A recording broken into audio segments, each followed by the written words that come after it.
তো hello guys, কেমন আছো সবাই? আশা করি সবাই অনেকটাই ভালো আছো। তো এটা হচ্ছে আমার ভ্লগ চ্যানেলের প্রথম ভিডিও।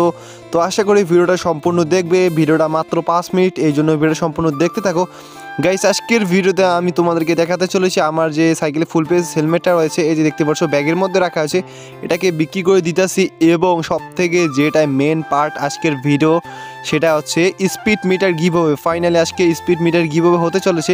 তো কিভাবে গিভওয়েতে অংশগ্রহণ করবে আজকে বলতে চলেছি, এবং কারা কারা স্পিড মিটার পাবে সেটা বলতে চলেছি। এই জন্য অবশ্যই ভিডিওটা শেষ পর্যন্ত দেখতে থাকো, কারণ অনেক দিন থেকে আমি এটা করতে চাইতেছি বাট সময় পাই না, এই জন্য ফাইনালি আজকে কিন্তু করতে চলেছি, মানে স্পিড মিটার গিভওয়ে করতে চলেছি। তাই বাড়ি থেকে আলম বাসাকে নিয়ে আমি এখন লালমিয়ার শহরের দিকে যাচ্ছি। হেলমেটটিকে পিঠের মধ্যে ব্যাগের মধ্যে রেখেছি।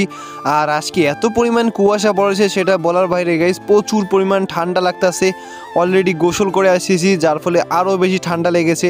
গ্রামে সবসময় বেশি ঠান্ডা থাকে, গরমের সময়ও তোমরা গ্রামের মধ্যে একটু ভালো ঠান্ডা দেখতে পারবে, মানে গরম কম থাকে। এবং যেহেতু বর্তমান শীতকাল চলতেছে, যার ফলে আরও বেশি ঠান্ডা লাগে, বিশেষ করে বাইক রাইড করার সময়।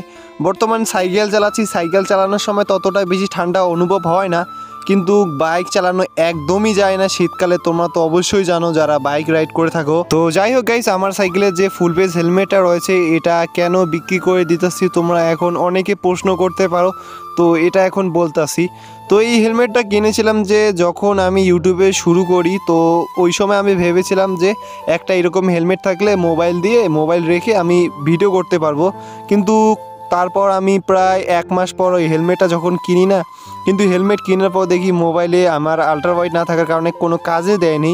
তো এরপর গোপ্রো ক্যামেরা যখন কিনলাম তখনই আমার কাজে দিয়েছে। এরপর আর একটা হেলমেট কিনলাম, তখন কিন্তু মানে বিএমএক্স হেলমেটটা, ওটা মাথার উপর রাখে গোপ্রো সেট আপ করা যায়, যার ফলে এই হেলমেটটা আর কোনো কাজে দেয় না। অনেক দিন থেকে পরে রয়েছে, কিন্তু আমি যে শর্ট ভিডিওগুলো বানাই, তো এটা কিন্তু সেফটি অনেকটাই ভালো দেয়, স্ট্যান্ড করার জন্য অনেকটাই ভালো রয়েছে। বাট একটা সমস্যা রয়েছে, এই হেলমেটটা প্রচুর পরিমাণ গরম লাগে, এত পরিমাণ যে গরম লাগে সেটা বলার বাইরে। তো এইগুলো সমস্যা যে বললাম, এগুলো কোনো সমস্যা না, একদম স্বাভাবিক, কারণ ফুল পেজ অফরোডিং হেলমেট এইরকম হয়ে থাকে।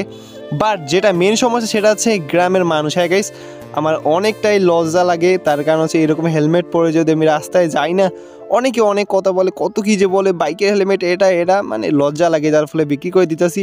আর না হলে কিন্তু রাখতাম। আর আমি কিন্তু বাইক কিনেছি, তোমরা তো অনেকেই জানো, অনেকেই জানো না। তো বাইকের হেলমেট কিনবো, টাকা পয়সা শর্ট, এই জন্যই বিক্রি করার দিতেছি। অনেকে ভাবতেছে যে সাইকেলের ভিডিও হয়তো আর আমি বানাবো না এরকম ব্লগ ভিডিও। তো গাইস, এটা তোমাদের একদমই ভুল ধারণা। আমি আবারও আগের মতো আগের চ্যানেলে যেরকম মানে দ্বিতীয় চ্যানেলটা সেল করে দিয়েছিলাম না, ওই চ্যানেল যেরকম বানাইছিলাম একইভাবে এই চ্যানেলও বানাবো, কোনো সমস্যা নেই। অলরেডি আলম বাসা অনেক স্ট্যান্ড শিখে গিয়েছে, তোমাদেরকে দেখাবো, মানে অনেক মজাদার হতে চলেছে, কারণ আমার সাইকেলটা মডিফাই চলতেছে। তো যাই হোক গাইস, তোমাদের সাথে কথা বলতে বলতে ফাইনালি আমি সুন্দরবন কুরিয়ার এসে গেছি। এখন যে হেলমেটটা রয়েছে এটাকে কন্ডিশন করতে হবে, তার কারণ হচ্ছে নগদ টাকা দিয়ে তো কেউ হেলমেট নেবে না। এই যে দেখতে পাচ্ছ আমার হেলমেটটা, এটাই বিক্রি করে দিতাছি।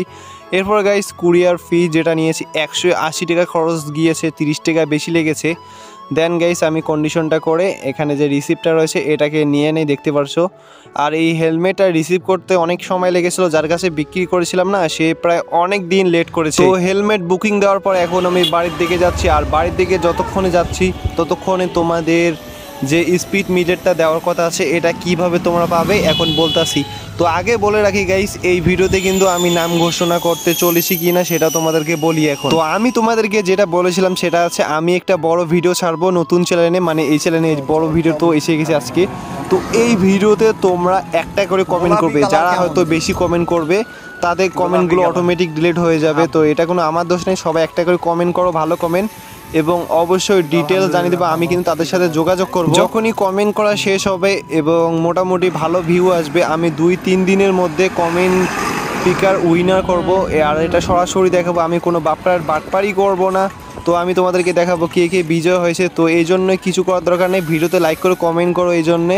আর যারা ভিডিও সম্পূর্ণ দেখেছো তারাই মূলত এই অংশটুকু বুঝতে পারবে। আমি তোমাদেরকে আবারও বলতেছি কিভাবে তোমরা স্পিড মিটার গিভওয়ে পারবে।